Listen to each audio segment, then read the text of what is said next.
Sony Abhilash. ഭക്ഷണശാലയിലേക്ക് എല്ലാവർക്കും സ്വാഗതം. ഇന്ന് നമുക്ക് ചായക്കടയിൽ നിന്നൊക്കെ വാങ്ങുന്ന ഒരു പലഹാരയില്ലേ, ഞങ്ങളുടെ നാട്ടിലേക്ക് അതിന് മടക്ക് ബോളി എന്നാണ് പറയുന്നത്.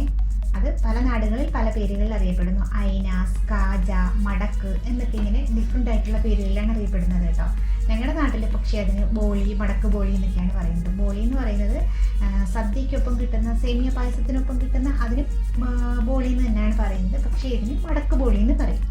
അത് നമ്മുടെ ചായക്കടയിൽ നിന്നൊക്കെ വാങ്ങുന്നതില്ലേ, നല്ല ക്രിസ്പി ആയിട്ടുള്ള, അതിൻ്റെ പുറത്ത് ഇങ്ങനെ പഞ്ചസാരയൊക്കെ ഇങ്ങനെ കെട്ടക്കിരിക്കും, കഴിക്കാൻ നല്ല ടേസ്റ്റാണ്. പക്ഷേ ബേക്കറിയിൽ നിന്നൊക്കെ വാങ്ങുന്ന പാക്കറ്റിൽ വരുന്നുണ്ടല്ലോ, അത് മൈദ മാത്രം കൊണ്ട് ഉണ്ടാക്കുന്നതാണ്. ആ ഒരു ടേസ്റ്റും ഇതും തമ്മിൽ ഡിഫറൻസ് ഉണ്ട്. അപ്പോൾ ഞാനിപ്പോൾ ഉണ്ടാക്കാൻ പോകുന്നത് നമ്മുടെ ചായക്കടയിലേക്ക് കിട്ടുന്ന ആ മടക്കിൻ്റെ റെസിപ്പിയാണ് കേട്ടോ.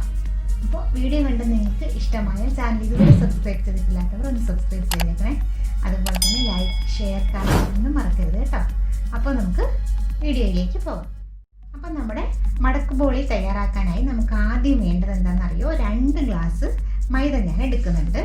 അതിനൊപ്പം തന്നെ 1 ഗ്ലാസ് അരിപ്പൊടി എടുക്കുന്നുണ്ട് കേട്ടോ. അരിപ്പൊടി എന്ന് പറയുമ്പോൾ നന്നായി വറുത്ത അരിപ്പൊടി, അതായത് പത്തിരിപ്പൊടി 1 ഗ്ലാസ് എടുക്കുന്നുണ്ട്. ഈ അരിപ്പൊടിയും കൂടി ചേർക്കുമ്പോൾ തന്നെ നമ്മുടെ മടക്ക് ബോളിക്ക് നല്ല ക്രിസ്പി ആയിട്ട് കിട്ടത്തുള്ളൂ.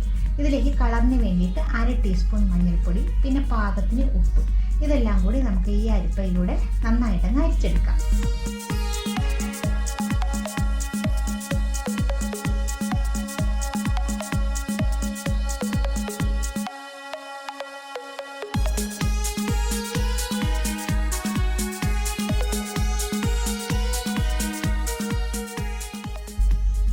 ഇതെല്ലാം നന്നായിട്ടൊന്ന് മിക്സ് ചെയ്തതിന് ശേഷം നമുക്ക് നോർമൽ വാട്ടറിൽ, ചൂടുവെള്ളമൊന്നും വേണ്ട, സാധാരണ തണുത്ത വെള്ളത്തിൽ തന്നെ നന്നായിട്ടൊന്ന് കുഴച്ചെടുക്കുമ്പോൾ ഒത്തിരി ലൂസായി പോകാൻ പാടില്ല. നല്ല ടൈറ്റായിട്ട് വേണം നമ്മുടെ മാവ് കുഴച്ചെടുക്കാൻ കേട്ടോ.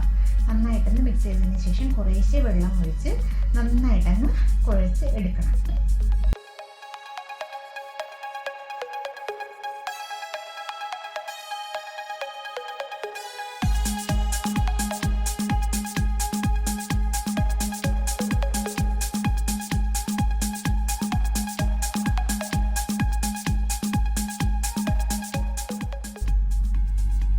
ഇതിലേക്ക് നെയ്യ് വേണമെന്നുണ്ടെങ്കിൽ ചേർക്കാം കേട്ടോ. ഞാൻ ചേർക്കാറില്ല സാധാരണ. നന്നായിട്ടൊന്ന് കുഴച്ച് ഈ ഒരു പാകത്തിന് നല്ല സോഫ്റ്റ് ആയിട്ടുള്ളൊരു ഡോഫാക്കി മാറ്റിയിട്ടുണ്ട് കേട്ടോ. ഇനി നമുക്ക് വേണ്ടത് എന്താണ്, ഒരു 2 ടേബിൾ സ്പൂൺ അരിപ്പൊടിയും കുറച്ച് വെളിച്ചെണ്ണയും ചേർത്തിട്ട് ഒരു സ്മൂത്ത് ആയിട്ടുള്ളൊരു പേസ്റ്റ് ഉണ്ടാക്കി എടുക്കണം. ഇതെന്തിനാന്ന് പറഞ്ഞാൽ ഇത് നമ്മുടെ ബോളി പരത്തിയെടുത്തതിന് ശേഷം അതിലിങ്ങനെ അപ്ലൈ ചെയ്യാൻ വേണ്ടിയിട്ടാണ് കേട്ടോ. ഇതിലേക്ക് ഇങ്ങനെ എണ്ണ പുരട്ടിയിട്ട് പൊടി വേണമെങ്കിലും ഇടാം. പക്ഷെ പൊടി ഇട്ട് കഴിഞ്ഞാൽ നമ്മൾ ഫ്രൈ ചെയ്തെടുക്കുന്ന ഓയിലൊക്കെ പെട്ടെന്ന് ഇങ്ങനെ കരിഞ്ഞു പോകും, കളറൊക്കെ ചേഞ്ചായി അത് നാശമായി പോകും. പക്ഷെ അതുകൊണ്ട് ഇങ്ങനെ ഈ പേസ്റ്റ് ചേർത്ത് ഉണ്ടാക്കിയെടുക്കുന്നത് തന്നെയാണ് എപ്പോഴും നല്ലത് കേട്ടോ. ഞാനിങ്ങനെയാണ് ചെയ്യാറ്. എങ്ങനെയാണ് ആ പൊടി ഇടുന്നത് കൊണ്ട് ഞാൻ കാണിച്ചു തരാം. ഇതുപോലെ നല്ല സ്മൂത്ത് ആയിട്ടുള്ളൊരു പേസ്റ്റ് റെഡിയാക്കി എടുത്തിട്ടുണ്ട്. ഇനി നമുക്ക് ഇതുപോലെ മാവ് ഡിവൈഡ് ചെയ്ത് ചെറിയ ഉരുളകളാക്കി എടുത്തതിന് ശേഷം നന്നായിട്ടൊക്കെ പരത്തിയെടുക്കണം കേട്ടോ. നല്ലതുപോലെ പരത്തണം. ഒട്ടും തിക്കായിട്ട് പരത്തിയെടുക്കരുത്, നല്ല തിന്നായിട്ട് പരത്തിയെടുക്കണം മാക്സിമം. അതിൻ്റെ എഡ്ജൊക്കെ ഉണ്ടല്ലോ, ഈ സൈഡെല്ലാം നല്ലപോലെ ഒട്ടും കട്ടിക്കിരിക്കാതെ നന്നായിട്ടങ്ങ് പരത്തിയെടുക്കുക. നല്ല തിന്നായിട്ട് പരത്തിയെടുത്തെങ്കിൽ നമ്മുടെ ബോളി നല്ല മൊരിഞ്ഞിട്ടിരിക്കത്തുള്ളൂ കേട്ടോ. ഇതുപോലെ നന്നായിട്ടങ്ങ് പരത്തി കൊടുക്കുക. എല്ലാ സൈഡും ഒരുപോലെ പരത്തിയതിന് ശേഷം ഇതിലേക്ക് നമ്മൾ എടുത്ത് വെച്ചിട്ടുള്ള ഈ ഒരു പേസ്റ്റില്ലേ, ആ പേസ്റ്റിങ്ങനെ അപ്ലൈ ചെയ്ത് കൊടുക്കുക. ഈ പേസ്റ്റ് തേക്കുമ്പോൾ ഇങ്ങനെ പുരട്ടി എടുക്കുമ്പോൾ ഉണ്ടല്ലോ, തിക്കായിട്ടിരിക്കാനും പാടില്ല, എന്നാൽ എല്ലാ സൈഡിലും പുരളാൻ വരണം കേട്ടോ. ഇങ്ങനെ അത് നന്നായിട്ട് അപ്ലൈ ചെയ്തില്ല എന്നുണ്ടെങ്കിൽ നമുക്ക് ലെയർ വിട്ട് വരില്ല. ഫ്രൈ ചെയ്തെടുക്കുന്ന സമയത്ത് ലെയർ വിട്ട് കിട്ടാൻ വേണ്ടിയിട്ടാണ് ഈ പേസ്റ്റ് നമ്മൾ പുരട്ടുന്നത് ഇതിലേക്ക്. എന്നിട്ട് ഇതുപോലെ റോള് ചെയ്തെടുത്തിട്ട് ഉരുട്ടിയെടുത്തിട്ട്, ഇത് ഈസി ആയിട്ടുള്ള മെത്തേഡാണ് കേട്ടോ. അല്ലെങ്കിൽ അടുത്തൊരു മെത്തേഡ് ഞാൻ കാണിക്കാം. അതിനെ ഫോൾഡ് ചെയ്തെടുക്കുന്നതാണ്. ഇത് നമുക്ക് പെട്ടെന്ന് ചെയ്തെടുക്കാൻ പറ്റുന്ന ഒരു രീതിയാണ്. ഇതുപോലെ ഉരുട്ടിയെടുക്കുക. എന്നിട്ട് 2 സൈഡും കട്ട് ചെയ്തങ്ങ് മാറ്റിയതിന് ശേഷം ഈ ഒരു വലുപ്പത്തിന് നമുക്ക് കട്ട് ചെയ്തെടുക്കാം. കുറച്ച് വലിയ ബോളി വേണമെന്നുണ്ടെങ്കിൽ കുറച്ചും കൂടെ ഉരുട്ടിയെടുക്കണം കേട്ടോ. ഇതുപോലെ കണ്ടോ, ലെയർ ബൈ ലെയർ ആയിട്ട് ഈ ഒരു രൂപത്തിലെടുക്കാം. ഇനി ഇതിനെ നമുക്ക് നന്നായിട്ടങ്ങ് പരത്തി കൊടുക്കാം. നല്ലതുപോലെ പരത്തണം കേട്ടോ. നല്ല തിന്നായിട്ട്, ഒട്ടും കട്ടിയാകാൻ പാടില്ല. നന്നായിട്ടൊന്ന് പരത്തിയെടുക്കുക.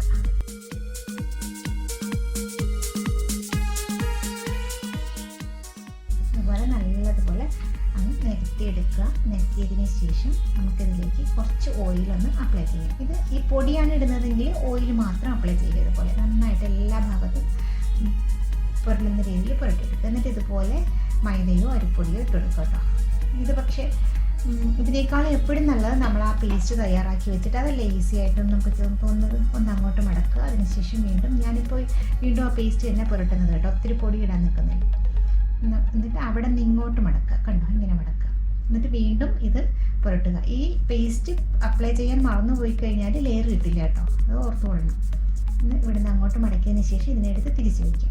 ഇങ്ങനെ വയ്ക്കുക. കണ്ടോ, എന്നിട്ട് രണ്ട് സൈഡും ഒന്ന് കട്ട് ചെയ്ത് മാറ്റിയതിന് ശേഷം നമുക്ക് ആ ഒരു ഷേപ്പിന് കട്ട് ചെയ്തെടുക്കാം.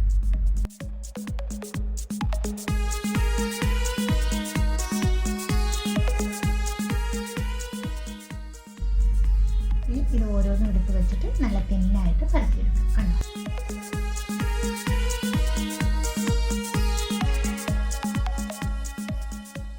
ഇങ്ങനെ നമുക്ക് എല്ലാം പരത്തിയെടുക്കാം. എല്ലാം പരത്തിയതിന് ശേഷം നമുക്കിതുപോലെ ഓയിൽ ചൂടായി വന്നിട്ടുണ്ട്. ആ ഓയിലിലേക്ക് ഇട്ട് ഫ്രൈ ചെയ്ത് എടുക്കണം. ചെറിയ തീയിൽ വെച്ചിട്ട് നന്നായി മൊരിഞ്ഞ് വരുന്നത് വരെ ഫ്രൈ ചെയ്തെടുക്കുക കേട്ടോ. അല്ലെങ്കിൽ അതിൻ്റെ തീ കൂട്ടി വെച്ച് കഴിഞ്ഞാൽ അതിൻ്റെ പുറത്ത് കരിഞ്ഞു പോകും, ഇൻസൈഡൊന്നും മൊരിഞ്ഞ് വരത്തുമില്ല. അത് ഇതുപോലെ ലെയറെല്ലാം ഇട്ട് വന്നതുണ്ടോ. ഇതുപോലെ നമുക്ക് എല്ലാ ബോളിയും ഫ്രൈ ചെയ്ത് എടുക്കാം.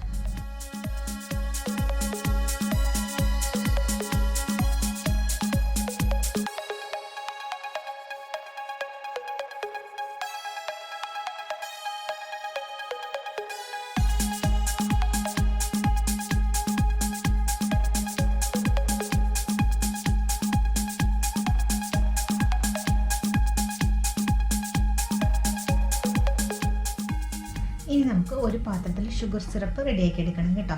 അപ്പോൾ ഈ ഫ്രൈ ചെയ്തുകൊണ്ടിരിക്കുന്നത് കഴിയാറായി വരുമ്പോൾ അടുപ്പിലേക്ക് ഷുഗർ സിറപ്പ് ചെയ്യുക. ഞാനൊരു 3/4 കപ്പ് പഞ്ചസാര എടുത്തു. അതിലേക്ക് ഒരു 5 ടേബിൾ സ്പൂൺ വെള്ളം കുറച്ചൊഴിക്കണം. ഒത്തിരി ലൂസായിട്ടുള്ള സിറപ്പല്ല നമുക്ക് വേണ്ടത്. പഞ്ചസാരയൊക്കെ അതിൻ്റെ പുറത്ത് ക്രിസ്റ്റൽസ് ആയിട്ട് തിരിച്ച് ഫോം ചെയ്യണം. അതുകൊണ്ട് തന്നെ നമ്മൾ ഇട്ടിട്ട് ചെറിയ തീയിൽ വെച്ചിട്ട് നന്നായിട്ട് മെൽറ്റാക്കുക. മെൽറ്റാക്കിയതിന് ശേഷം നന്നായി തിളച്ച് ഇങ്ങനെ കോരി ഒഴിച്ച് നോക്കുമ്പോൾ ഡ്രോപ്സ് ആയിട്ട് വീഴാൻ പാടില്ല. നല്ല നൂല് പോലെ വീഴണം. കണ്ടോ, സ്ട്രിങ്സ് ആയിരിക്കണം. എന്നാൽ മാത്രമേ നമുക്ക് നല്ല തിക്കായിട്ട് പഞ്ചസാര ഇങ്ങനെ പിടിച്ചിരിക്കത്തുള്ളൂ കേട്ടോ. അപ്പോൾ ബോളിയൊക്കെ പൊരിച്ചതിന് ശേഷം ഇതുപോലെ പെറുക്കി വയ്ക്കുക. ലെയർ ഇങ്ങനെ വരുന്ന രീതിയിൽ പെറുക്കി വെച്ചതിന് ശേഷം ഇങ്ങനെ കോരി ഒഴിച്ചു കൊടുക്കുക കേട്ടോ. ഇങ്ങനെ കോരി ഒഴിച്ചു കൊടുക്കുമ്പോൾ അത് ഇൻസൈഡിലേക്കൊക്കെ ഇറങ്ങിപ്പോകും. രണ്ട് സൈഡിലേക്കും വെർട്ടിക്കലായിട്ടും ഹൊറിസോണ്ടലായിട്ടും നമ്മൾ ഒഴിക്കുക.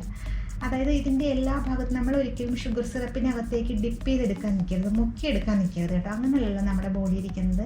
പഞ്ചസാരയൊക്കെ ഇടയ്ക്കിടയ്ക്ക് ഇങ്ങനെ പിടിച്ചിട്ടല്ലേ ഇരിക്കണേ. ആ ഒരു രീതിയിൽ വേണം നമുക്കത് എടുക്കാൻ കേട്ടോ. അപ്പോൾ നല്ല മൊരിഞ്ഞിട്ടുള്ള നമ്മുടെ മടക്ക് ബോളി റെഡിയായി വന്നിട്ടുണ്ട് കേട്ടോ. അപ്പോൾ ഇന്നത്തെ റെസിപ്പി നിങ്ങൾക്ക് ഇഷ്ടമായെങ്കിൽ ഒന്ന് ട്രൈ ചെയ്ത് നോക്കണേ. അപ്പോൾ നിങ്ങളുടെ അഭിപ്രായങ്ങൾ കമൻറ്റ് ബോക്സിലൂടെ അറിയിക്കാൻ മറക്കരുത്. അപ്പോൾ അടുത്തൊരു റെസിപ്പിയുമായി വീണ്ടും കാണാം. Thank you.